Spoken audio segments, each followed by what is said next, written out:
น้า540ตั้งแต่ทุกกตะคาถายะอปรัตถังวิรัตถังคาลิตันติสัพพเมตังยังจะทุกกตันติเอธาวุตตัสสะทุกกตัสสะปริยายะวจนังเป็นต้นไปเนื้อความแห่งทุกกฎคาถาพึงทราบดังนี้คำว่าผิดแย้งพลาดนี้ทั้งหมดเป็นคำยักเรียกทุกกฎที่กล่าวไว้ในคำนี้ว่ายันจะทุกกตัง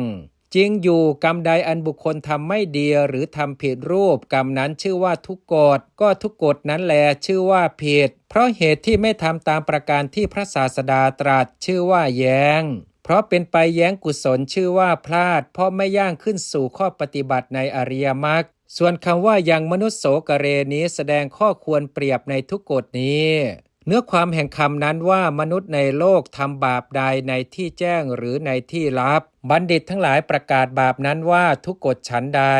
ทุกกฎแม้นี้ก็ฉันนั้นชื่อว่าบาปเพราะเป็นกรรมลามกอันพระพุทธเจ้าทรงเกลียดเพราะเหตุนั้นพึงทราบว่าทุกกฎเนื้อความแห่งทุพภาษิตคาถาพึงทราบดังนี้บาทคาถาว่าทุพภาสิตังทุราพัทถังมีความว่าบทใดอันภิกษุกล่าวคือพูดเจรจาชั่วเหตุนั้นบทนั้นชื่อว่าอันภิกษุกล่าวชั่วอธิบายว่าบทใดอันภิกษุกล่าวชั่วบทนั้นเป็นทุพภาษิตมีคำที่จะพึงกล่าวให้ยิ่งน้อยหนึ่งคำว่าอันหนึ่งบทใดเศร้าหมองบทนั้นเป็นบทเศร้าหมองเพราะเหตุใดอันหนึ่งวินยูชนทั้งหลายย่อมติเพราะเหตุใด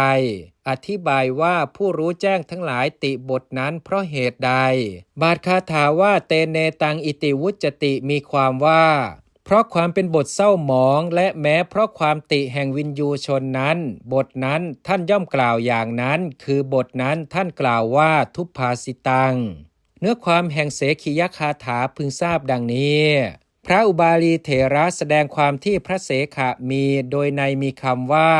อาทิเจตังจรนันจะเป็นต้นเพราะเหตุนั้นในบทว่าเสขีอย่างนี้จึงมีเนื้อความสังเขปดังนี้ว่านี้เป็นข้อควรศึกษาของพระเสขะคำว่าปาราชิกันติยังวุตังเป็นอาทินี้พึงทราบว่า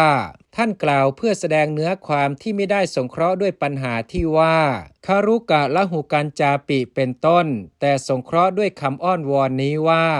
หันทว่ากยังสโนมัตเตวงเล็บเอาเถิดเราจะฟังคำของท่านแม้ในบทว่าฉันนะมติวัสติเป็นต้นก็ในนี้แลบรรดาบทเหล่านั้นบทว่าฉันนะมติวัสติมีความว่าเรือนที่ไม่ได้มุงด้วยเครื่องมุงมีหญ้าเป็นต้นย่อมเปียกก่อน